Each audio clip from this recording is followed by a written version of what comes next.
In this Sahih Bukhari hadith narrated by Aisha, the wife of Muhammad, but after a few days Waraka died, and the divine inspiration was also paused for a while. And the Prophet became so sad, as we have heard, that he intended several times to throw himself from the tops of high mountains, and every time he went up the top of the mountain in order to throw himself down, Jibreel would appear before him and say, "O Muhammad, you are indeed Allah's messenger in truth," whereupon his heart would become quiet, and he would calm down, and would return home.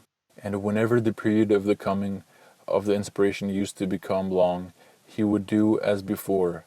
But when he used to reach the top of a mountain, Jibreel would appear before him and say to him what he had said before. Muhammad literally wanted to kill himself by throwing himself off a mountaintop. This was the beginning of his madness. Keep in mind that Muhammad was 40 years old when these verses of Surah Al-Alaq were revealed to him. He would die 22 years later at the age of 62. 40 years old is an old man back then. So if we take into consideration a lack of a proper diet, plus old age, plus regularly staying in a cave for prolonged periods of time isolated from society, which was sometimes for days, then that's a recipe for hallucinations and other mental problems. This hadith says whenever Muhammad receives a revelation from Allah through angel Jibreel, a ringing bell noise will continue ringing, which is severe in sound for him. In this Bukhari hadith, when Muhammad receives the revelation, he moves his lips involuntarily. In this Sahih hadith, Muhammad receives revelation while covered with a cloth, and when someone lifts the cloth, they see Muhammad snorting and producing a sound of a camel. In this Bukhari hadith, Muhammad hallucinated Jibreel sitting on a throne between the sky and the earth. In this Bukhari hadith, Muhammad hallucinates Jibreel having 600 wings, not 600 feathers, 600 wings. In this Bukhari hadith, Muhammad fell unconscious on the ground with his eyes open. In this Bukhari hadith, Muhammad was the only one hallucinating Jibreel. The others present couldn't see him. In this Sahih hadith, Muhammad is the only one hearing Jibreel. The others present couldn't hear him. In the Quran, there's a whole chapter called Surah Al-Jinn, or Chapter of the Demons. In this chapter, Allah, or most likely Muhammad, says, Jinn are real, and that these supernatural genies can be good or bad like humans. He also says jinns can choose to become Muslim or go to hell like humans, and they can appear in a human form like angels. In this Sahih hadith, Muhammad hallucinates that he had met jinns and that he read the Quran to them. In this marvelous Sahih Bukhari hadith, Muhammad physically had a fight with a demon, trying to stop his prayer. It says Muhammad even choked them. This whole concept of supernatural creatures in Islamic mythology being in fact the real is absurd and ridiculous. In this Sahih hadith, Muhammad says, black dogs are demons. In this Bukhari hadith, Aisha had curtains with pictures on it, and Muhammad hates pictures with faces, because he keeps seeing images that keep coming in his mind, and he can't control this. This would explain his schizophrenia disease, and why Muhammad has forbidden his followers from drawing faces in Islam. In another hadith, Muhammad said, angels don't enter a house which has a dog or pictures. Muhammad most likely said this to his followers because he sees jinns in black dogs, and seeing no pictures would greatly help reduce his schizophrenia tendencies. In the Bukhari hadith we discussed earlier, it says the revelations at first were in the form of lucid dreams, and not through angel Jibreel like later on. In this Bukhari hadith, Muhammad sees an extremely violent lucid dream of angels smashing the head of a man whose sides of mouth, nostrils, and eyes were torn off from the front to the back, a man and woman burning together in an oven, a man swimming in a river of blood with a stone to swallow, and a disfigured man. In this Bukhari hadith, Muhammad says nightmares are from Satan, and you must spit 3 times if you have a bad dream. But if nightmares are from Satan, then how is Muhammad able to distinguish extremely violent dreams from revelations? Because his previous dreams sounded more like a nightmare than a revelation. In this Bukhari hadith, Muhammad starts having a lucid dream where a woman is removing lice from his head. He took it for a revelation. According to Islam, Muhammad traveled to the seven heavens during the night journey, known as Isra and Miraj. According to the Sahih Hadith, before the night journey commenced, Muhammad hallucinated that two men in white came, opened his abdomen, and washed his heart. He traveled via a flying animal called the Buraq. Al-Buraq was a donkey/mule-like creature that had wings and a human face.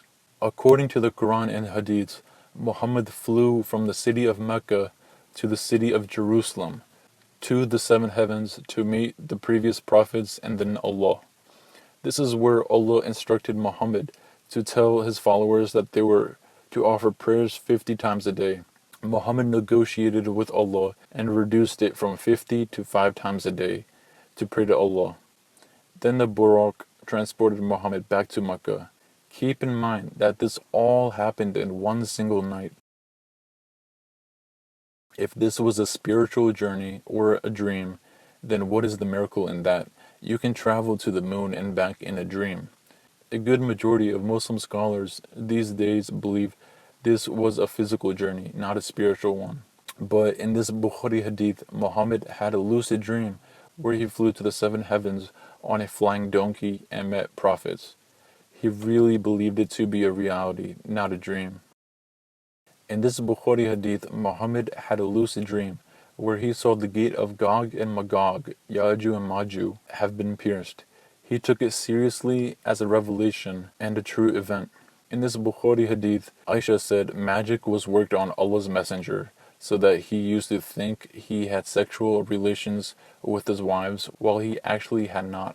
In this Sahih Bukhari hadith, Aisha said, once the Prophet was bewitched so that he began to imagine that he had done a thing which in fact he had not done.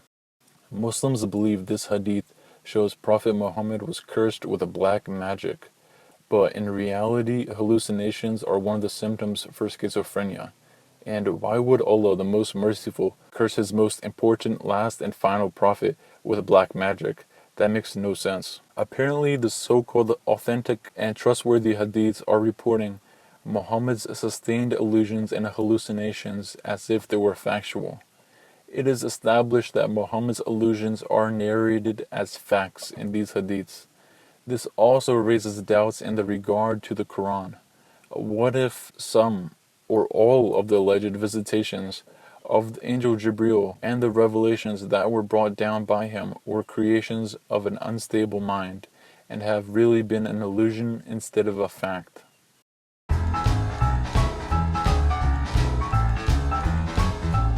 If we were to bring Muhammad 1400 years into the future and bring him to a local doctor for evaluation, he would most likely get diagnosed with the following disorders. Diagnosis 1. Diagnosis 1 is Muhammad might be suffering from TLE, Temporal Lobe Epilepsy. It causes some patients to become extremely religious, even if they were never religious beforehand. Patients with temporal lobe seizures find everything, a grain of sand, a rock, a dream, a hair, everything, to have a deep and significant meaning. When people with TLE get seizures, they feel that they have lived each moment for an eternity, and the feeling that something very sinister is coming for them. So maybe when there is some strange, something bizarre going on in your mind, which is otherwise inexplicable, the left hemisphere starts confabulating and saying, the only way I can make sense of this is there is a visitation from another dimension, i.e. maybe it's God is visiting me. Okay, in other words, God is the ultimate confabulation by the left hemisphere. Diagnosis number 2. Diagnosis number 2 is that Muhammad might be suffering from schizophrenia. Now, this is most likely true. 1, he was hearing sounds. 2, he was having violent seizures. 3, he was having involuntary throbbing of muscles. 4, he was excessively sweating during the cold. 5, most of the time Muhammad has no memory of the seizure. 6, only Muhammad can see and hear the angels. 7, Muhammad was talking to someone or something invisible when he was alone. 8, Muhammad was muttering unintelligible words. 9, Muhammad had suicidal tendencies, plus an alleged unsuccessful suicide attempt. 10, his own people used to think he was possessed by demons, jinns, or black magic.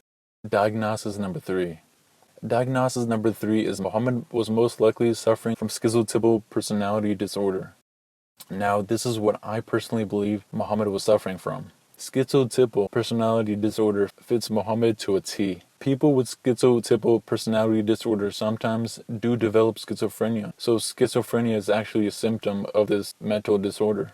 Patients with schizotypal personality disorder are loners who prefer to keep their distance from others and are uncomfortable being in relationships. Muhammad preferred to be alone all the time in the cave of Hira, where he stayed for days sometimes. The cave is located on Mountain al-Nur, in the mountainous desert, which is one of the loneliest of places. Schizotypal appears more often in men than women. This pattern begins early in adulthood and continues throughout their life. Symptoms of depression and anxiety are quite common. About half of people with this disorder have an episode of major depression at some point during their life. And Muhammad was famous for having a major depression during his life, called the Year of Sorrow, when his wife Khadija and uncle Abu Talib both died. Neglect or abuse, trauma, or family dysfunction during childhood may increase the risk of developing schizotypal, and we all know that Muhammad was raised as an orphan, without a father and later on without a mother.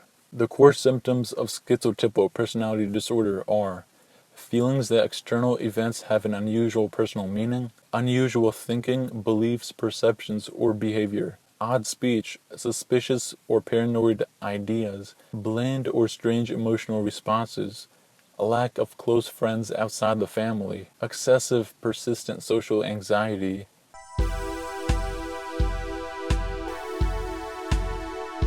Here are some theories that explain why Muhammad is the person he is. Theory number 1 is that Muhammad had a brain tumor. It's possible Muhammad was schizotypal, but also had a brain tumor, which could explain the seizures, hallucinations, personality changes, his preference switch from adult women to minors. Because Muhammad was 25 years old when he married his first wife Khadija, who was 40, and Muhammad was 53 years old when he married Aisha, who was 6 years old. Theory number 2 is that the cave of Hira was filled with toxic gas. Why did Muhammad's hallucinations start at such an old age? Maybe because he spent too much time at the cave of Hira, and someday a little earthquake created some sort of little cracks in the mountain cave, and maybe toxic gas fumes got to him. And Angel Jibreel pressing him so that he couldn't breathe is one of the symptoms of hallucinations and asphyxiation from toxic gas. In ancient Greek, there was actually a priestess of the Temple of Apollo at Delphi who served as the oracle. Her name was Pythia. According to a Greek writer, her oracle powers appeared to be associated with vapors from the Kurna spring, waters that flowed from underneath the temple. It has been often suggested that these vapors may have been hallucinogenic gases, and that gas emissions from a geological chasm in the earth could have inspired the Delphic oracle to connect with the divine. A similar possibility for Muhammad could also be true. A geological chasm in the earth could have inspired Muhammad to connect with the divine. Theory number 3 is Muhammad was a smart con man. William Muir, a 19th century scholar, divides Muhammad's life into two periods, Meccan and Medinian. He says that in the Meccan period of Muhammad's life, there was no personal ends or unworthy motives, painting him as a man of good faith and genuine reformer. However, that all changed after the Hijrah, the migration to Medina. There in Medina, Muhammad seems to have cast off all shame and connected with his marital relations, more especially the story of his marriage with Zainab, the wife of Muhammad's adopted son Zayd, and his affair with Mary, the Coptic slave girl. From that point on, William Muir accuses Muhammad of manufacturing messages from heaven in order to justify a lust for women and reprisals against enemies, among other sins. Aisha, Muhammad's wife, even says in a Sahih hadith, "It seems to me that your Lord hastens to satisfy your desires." Because Muhammad kept getting so lucky that Allah was revealing verses at the perfect times to help Muhammad out. All theories aside, we can all agree that there was something wrong with Muhammad's brain. In conclusion, the entire religion of Islam is based on the truth claim of such a man who could easily swing back and forth between two extremes, reality and fantasy. Like the mythological Narcissus, he actually worshipped his own image, not God. Muhammad has created Allah in his own image and attributed to that God the qualities of his own self. He used Islam to pervade Muslim psyche and possess their mind. The fact that Islam originated from the grand delusion of a malignant narcissist is the biggest hoax humanity has ever seen. The whole religion of Islam falls apart like a deck of cards when you realize Muhammad suffered from malignant narcissism and was also affected by the neurotic disorder schizotypal, which caused regular psychiatric delusions.